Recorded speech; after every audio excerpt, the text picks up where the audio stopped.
तुम भी और तुम्हारे हैंडलर तैयारी कर लो। मैं आज आप सबके सामने कह रहा हूं कि जो कप्तान का प्लान है, जो कप्तान प्लान बना रहा है, जो भी प्लानिंग कर रहे हो वो फेल हो जाएगी। तुम नहीं रोक सकते। आप इलेक्शन करवाने पड़ेंगे। और कहती है मरियम, कहती जी नवाज शरीफ बहुत बड़ा कोई सियासतदान है। मैं तो इंतजार कर रहा हूं कि उसको पाकिस्तान आने दो।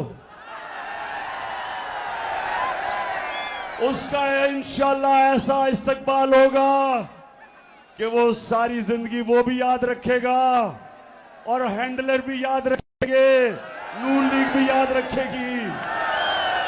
लेकिन मैं ये चाहता हूं कि इलेक्शन हो, ये सारी जमातें एक तरफ, ये सब एक तरफ है।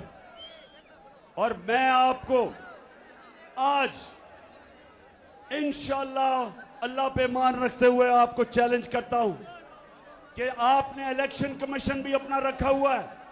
वो बदयानतदार सिकंदर सुल्तान से घटिया आदमी कोई नहीं जो तुम्हारा पूरा नौकरी कर रहा है, वो भी तुम्हारे साथ, सब तुम्हारे साथ है। तुम धांधली भी कर लो जिस तरह तुमने पंजाब के 20 बाई इलेक्शन में की थी, तुम धांधली भी कर लो। लेकिन आपके सामने वो कप्तान खड़ा है जो पाकिस्तान और हिंदुस्तान की क्रिकेट की तारीख का वाहिद कप्तान है, जिसने हिंदुस्तान में जाके उनके अंपायरों के बावजूद हिंदुस्तान को फेंटा लगा के आया था। हमारी आगे तबाही इसलिए कि मेरे नबी सल्लल्लाहु अलैहि वसल्लम और इंशाअल्लाह परसों हम बड़े शान और शौकत से 12 रबीउल अव्वल बनाएंगे। मेरे नबी सल्लल्लाहु अलैहि वसल्लम की शान में हम सेलिब्रेट करेंगे। उन्होंने कहा था कि वो कौमें जो छोटे चोरों को पकड़ में जेलों में डालती हैं और बड़े डाकुओं को नहीं पकड़ सकती, वो तबाह हो जाती है।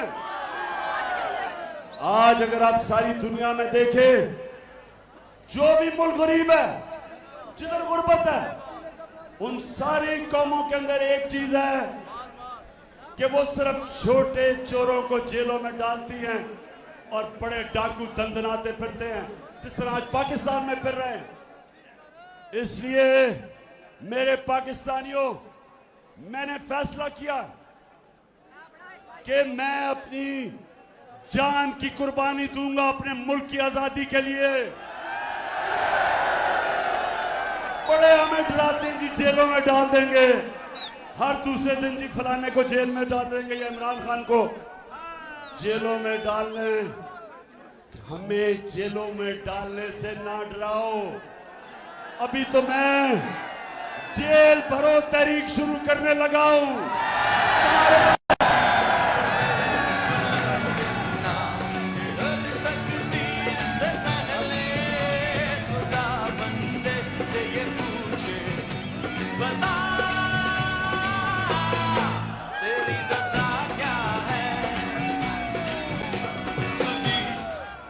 मैं इंशाअल्लाह अनाउंस करने वाला हूं जेल भरो तहरीक।